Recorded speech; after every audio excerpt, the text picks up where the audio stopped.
Shalom, selamat pagi saudara terkasih dalam Tuhan.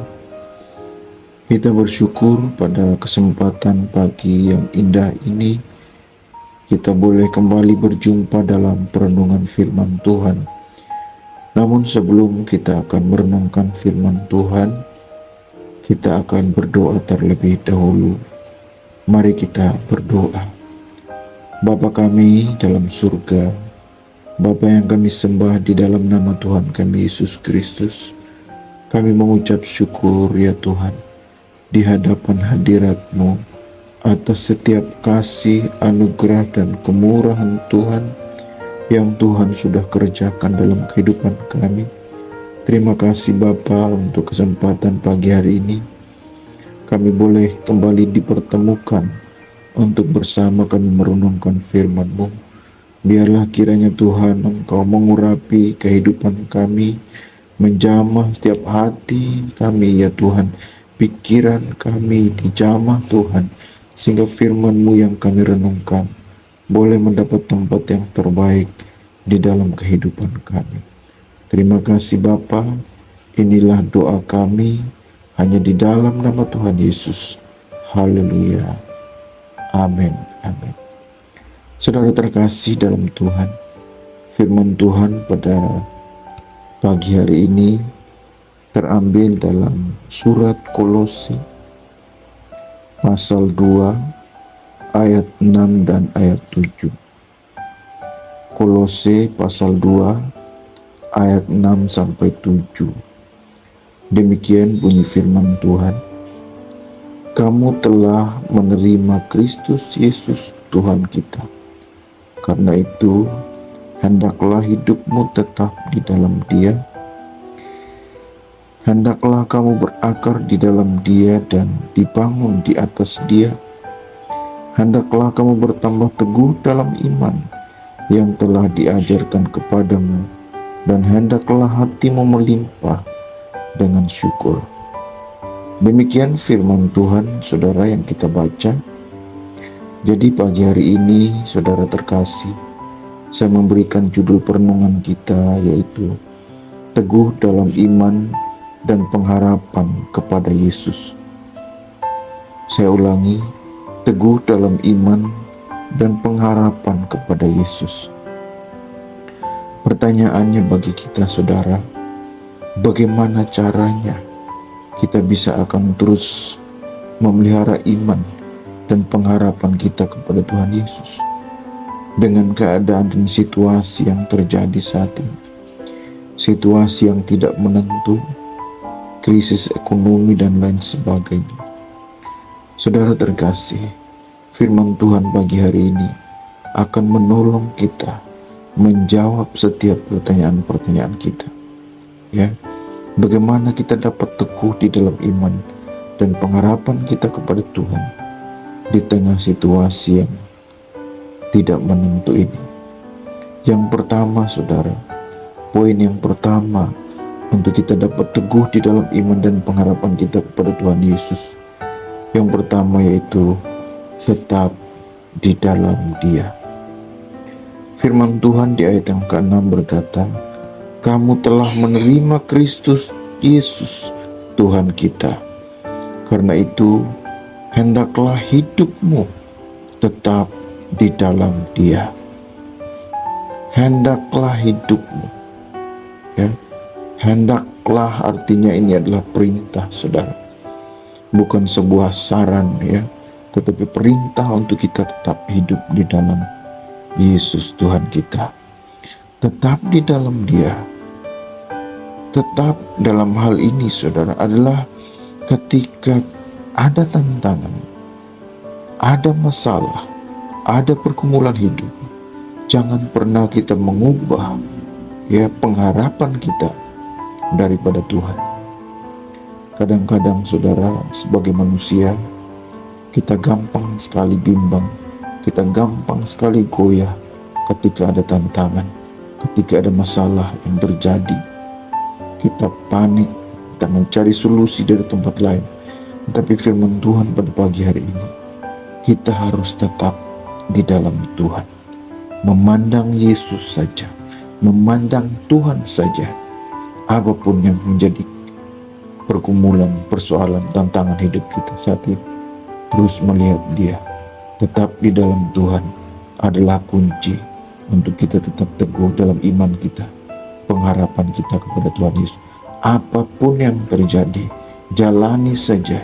Kita percaya Tuhan Yesus bersama-sama dengan kita. Jadi itu yang pertama, saudara, bagaimana kita tetap teguh dalam iman dan pengharapan kita kepada Tuhan Yesus. Yang pertama, kita harus hidup tetap di dalam Tuhan. Apapun tantangannya, kita harus tetap fokus melihat Tuhan Yesus. Yang kedua, saudara, bagaimana caranya kita dapat hidup teguh dalam iman dan pengharapan kita kepada Tuhan Yesus. Yang kedua, yaitu hendaklah kamu berakar di dalam Dia. Di ayat yang ketujuh, ya, hendaklah kamu berakar di dalam Dia. Firman Tuhan pagi hari ini mengajarkan kepada kita, saudara, mengibaratkan kita seperti pohon yang menggunakan akarnya untuk mencari makan. Demikian juga kehidupan kita sebagai orang percaya, saudara. Kita harus berakar di dalam Tuhan, menjadikan Tuhan Yesus sebagai sumber kehidupan kita. Ya, menjadikan Tuhan Yesus untuk mendapatkan makanan, baik rohani maupun jasmani. Ya, saudara terkasih, kita berakar di dalam Tuhan, menjadikan Tuhan Yesus sebagai pusat, ya, Tuhan Yesus sebagai center di dalam kehidupan kita, untuk bisa tetap teguh dalam iman dan pengharapan kepada Yesus. Dalam Yeremia 17 ayat 8, saudara, berbunyi demikian. Ia akan seperti pohon yang ditanam di tepi air, yang merambatkan akar-akarnya ke tepi batang air, dan yang tidak mengalami datangnya panas terik, yang daunnya tetap hijau, yang tidak khawatir dalam tahun kering, dan yang tidak berhenti menghasilkan buah. Seperti inilah, saudaraku, ibarat kita ketika kita menjadikan Tuhan Yesus sebagai sumber kehidupan kita. Ia akan seperti pohon yang ditanam di tepi aliran air, ya, merambatkan akar-akarnya di tepi batang air. Artinya, saudara, ketika kita mempunyai hubungan dengan Tuhan, ya, akar kita bisa merambat ke tepi batang air itu, sumber kehidupan itu. Maka yang kita akan alami, saya baca lanjutkan, dan yang tidak mengalami datangnya panas terik. Saudara terkasih, pohon mana yang tidak mengalami datangnya panas terik? Ya, tetapi kalau akarnya berhubungan dengan sumber kehidupan, maka tantangan, masalah apapun dia tidak akan merasakan. Firman Tuhan berkata, yang tidak mengalami datangnya panas terik, padahal dia ada di bawah matahari, ya, yang daunnya tetap hijau, tetap tersenyum apapun masalahnya, yang tidak khawatir dalam tahun kering, tidak khawatir karena dia punya hubungan dengan sumber kehidupan, dan yang tidak berhenti menghasilkan buah, selalu menjadi berkat dimanapun kita berada.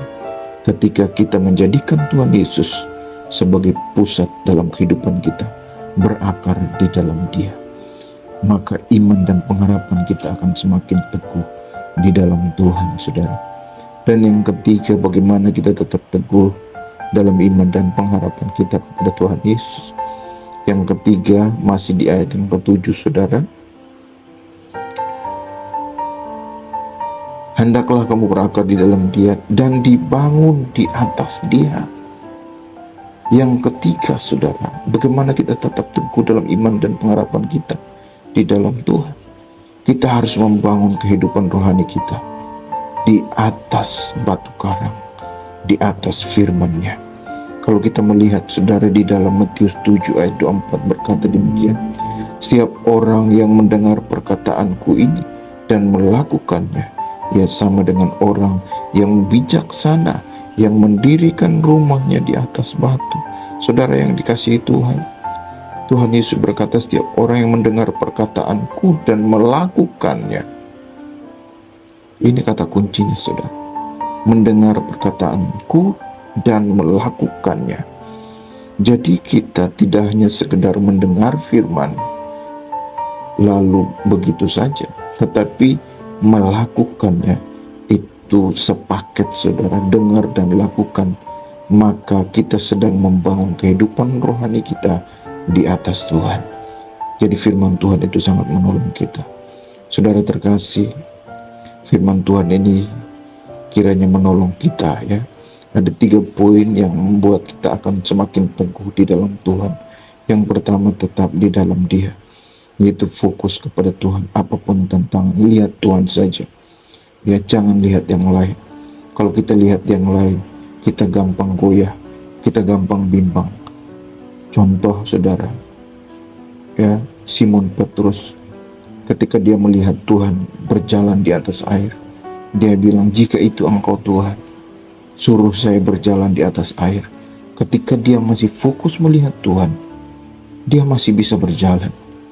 Namun ketika dia sudah mulai merasakan angin bertiup, saudara, ya, tantangan-tantangan yang ada di hadapannya, dia tidak lagi fokus sama Tuhan Yesus, maka dia mulai tenggelam. Demikian kita, saudara. Mari kita tetap fokus di hadapan Tuhan. Hanya lihat Tuhan saja, jangan lihat yang lain. Yang kedua, berakar di dalam Dia, menjadikan Tuhan Yesus sebagai pusat kehidupan kita, ya, untuk menghasilkan, untuk memperoleh makanan rohani maupun makanan jasmani, ya. Dan yang ketiga, dibangun di atas Dia, dibangun di atas batu karang firman Tuhan. Ketika kita mendengar firman, lakukan, saudara. Jangan hanya sekedar kita mendengar lalu begitu saja, tapi biarlah kita boleh melakukan firman yang kita dengar, yang kita baca sendiri, dan itu akan menjadi batu karang yang teguh di dalam Tuhan, ya. Maka iman dan pengharapan kita akan semakin teguh di dalam Tuhan. Demikian firman Tuhan yang bisa saya bagikan untuk kita semua pagi hari ini. Saudara, mari kita berdoa. Kembali kami mengucap syukur di hadapan hadirat-Mu, ya Tuhan. Bersyukur untuk firman-Mu yang kami sudah dengar bersama. Berkati firman-Mu, ya Tuhan, tanam meteraikan di dalam hati dan kehidupan kami. Biarlah firman-Mu, Bapa, boleh menjadi rema di dalam setiap langkah hidup kami. Tiba saatnya kami serahkan kehidupan kami ke dalam tangan-Mu. Tuhan, kiranya Engkau menuntun menyertai hidup kami hari ini. Engkau yang memimpin kehidupan kami sepanjang hari ini, berjalan dalam anugerah Tuhan, berjalan dalam setiap ketetapan-ketetapan Tuhan dalam kehidupan kami. Demikian juga menyerahkan segala aktivitas kami hari ini, ya Tuhan, baik dari pelajar, pekerja kantoran, apapun kegiatan kita saat ini. Tuhan memberkati, Tuhan menolong, membuat berhasil semuanya. Jauhkan kami dari segala mara bahaya kecelakaan di dalam setiap aktivitas kami, ya Tuhan. Terima kasih Bapa di surga. Tuhan, kami juga memohon belas kasihan-Mu. Jika ada di antara kami yang sakit, Tuhan tolong ulurkan tangan kasih-Mu, jamah kehidupan kami. Biarlah kesembuhan terjadi di dalam nama Yesus. Kami percaya kuasa pemulihan, anugerah Tuhan dicurahkan dalam kehidupan kami yang saat ini dalam kelemahan tubuh. Demikian juga yang bergumul, Tuhan kuatkan menjalani kehidupan, melewati setiap tantangan yang Tuhan izinkan terjadi dalam kehidupan kami semua. Terima kasih Bapa di surga. Inilah yang menjadi doa kami. Hanya di dalam nama Tuhan Yesus kami berdoa. Saudara terkasih, mari terimalah akan berkat Tuhan. Tuhan memberkati engkau dan melindungi engkau. Tuhan menyinari engkau dengan wajah-Nya dan memberi engkau kasih karunia. Tuhan menghadapkan wajah-Nya kepadamu dan memberi engkau damai sejahtera. Berkat anugerah dari Bapa Surgawi, cinta kasih dari Tuhan kita Yesus Kristus, dalam persekutuan dan penghiburan Roh Kudus menyertai saudara semua, mulai sekarang ini sampai selama-lamanya. Dalam nama Tuhan Yesus, kami berdoa. Haleluya. Amin. Demikian perenungan kita pada pagi hari ini, saudara.